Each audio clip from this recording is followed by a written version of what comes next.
What does jazz mean to you? Jazz means to me expression. It's a very unique expression, if I could say. That, you know, as jazz musicians, even people that are connoisseurs of jazz, it's just an expression. You know, it's a feeling. You could be in a bad mood, you could be in a great mood, but if you turn on some John Coltrane or Marcus Mitchell, Hey, plug. it may make you feel better. So it's just an expression, it's a feeling, it's an experience. I like that a lot. So what space in music do you think that your sound occupies? I would say that I have like an urban sound, so it's kind of unique in a sense. I take a lot from a lot of other musicians and saxophonists, but I would say I have kind of like an urban, like kind of, not dated sound, but, well, I guess I can say that, urban and dated, if that makes sense. A lot of people say that I have a old soul, and I guess it comes through my horn, but I have a lot of nuances that I use as well. So let's talk a little bit about MHM Music, 24th Music, Entertainment Group, and all of those things. What made you take the entrepreneurial route? Well, I kind of learned real early. You know, Russell Simmons is a good friend of mine, a mentor, and you know, listening about the stories about him starting Def Jam in his dorm room and stuff. So I did the same thing. I was in college at Shaw University and decided that it was more to just me playing saxophone. Like, in order to make a living, I had to think about other stuff. So I planned ahead real early and had my first distribution deal when I was a junior in college. So I was running a record label while I was going to class. Wow. Okay. And at the same time doing gigs and all that stuff. Yeah. What are the titles of your album tracks inspired by? Well, a lot of my tracks, especially on, well, this latest album, I'm from Houston. Right. So there's a lot of places that I may perform or have went to, you know, chill with friends and stuff. So, you know, it just depends. It could be places, it could be significant others, it could be a girl I'm interested in or something, whatever. But it just all comes to mind.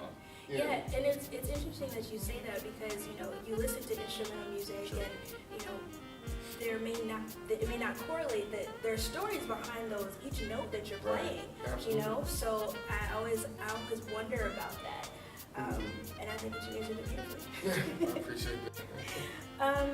And so is there a particular story that you may have that comes to mind from any of the albums that you've produced, since you have 15, that you can possibly share? Well, my first CD, Jumping, there's several songs on there, like Hotel Europa was a place that I kind of got my start at in Raleigh, so I wrote a song for that, and there's a song on there called Special Someone. It was probably someone in college, I can't remember now, probably someone in college I was talking to, and, you know, with us saxophone players, we, you know, tend to use the horn as a, you know, sense of encouragement, or, you know, if we're attracted to someone, we serenade them or something like that. So, who have you had the opportunity to play with or play alongside or for? Sure. A lot of jazz musicians, like I said, Mike Phillips, Kim Waters, Earl Klug, George Benson, Marcus Johnson. Had the opportunity to work with Matthew Knowles for a while. Okay. Did some stuff with Destiny's Child. And a whole bunch of people. Very cool. And you have the chance, as I understand it, to go to the Grammys annually. So how did that opportunity come about, and what is that experience like? Sure. Well, actually, when I was in college, one of, I'm trying to think, Alexis Collins, her father was on the Grammy board, and he actually co-wrote one of Isley Brothers' top songs or whatever. Sure. So I was like, well, I need to do some investigation. I would love to be like on the voting board. Yeah, that'd be very cool. So I spoke to him about it, and he was like, well, you gotta wait like 20, 25 years to do it. They don't allow younger people to come in. I was just like, no, this can't be the case. So I reached out to Matthew Knowles, and we talked about it. He was like, well, I'll give you a recommendation. Let's see what happens. So this, at the time, I was at a 9-to-5 job. I was working for Veterans Affairs. Okay. And so he hooked it up, and he was like, well, I think you're a member now. And I'm like, huh? I'm a member of what? He said, you're a member of the Recording Academy. I was like, no way. So he sent me a confirmation, and I became the youngest independent executive on the Grammy board at 21. As voting members, you get a chance to go to the Grammys and stuff. That's so cool. So cool. And we do other stuff as well throughout the year. We advocate for performance rights and a whole bunch of other stuff. So very cool. And out of everything that you've, been taught and all the opportunities that you've had, what do you think is the best piece of advice that you've received, and who is it from? Wow, that's some good questions here.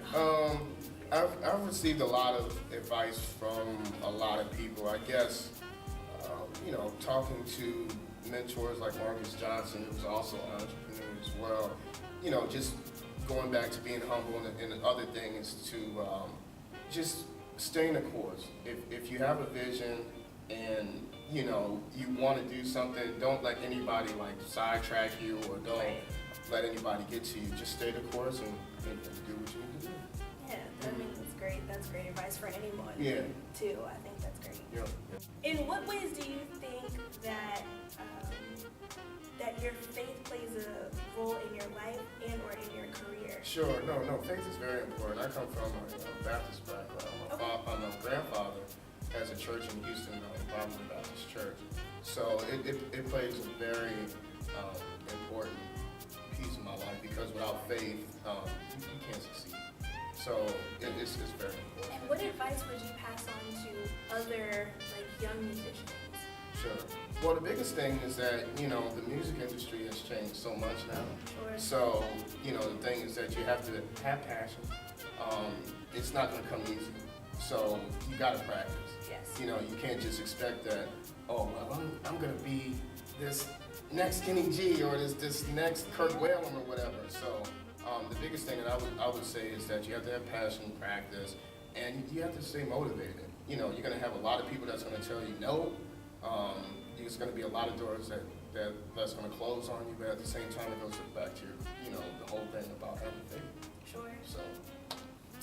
Last question: how can people get in touch with you? Sure. Well, we're actually working on a new website. It's going to be marcusmitchell.com. Okay. But if you go on Facebook, it's Marcus H. Mitchell. Twitter is Marcus H. Mitchell.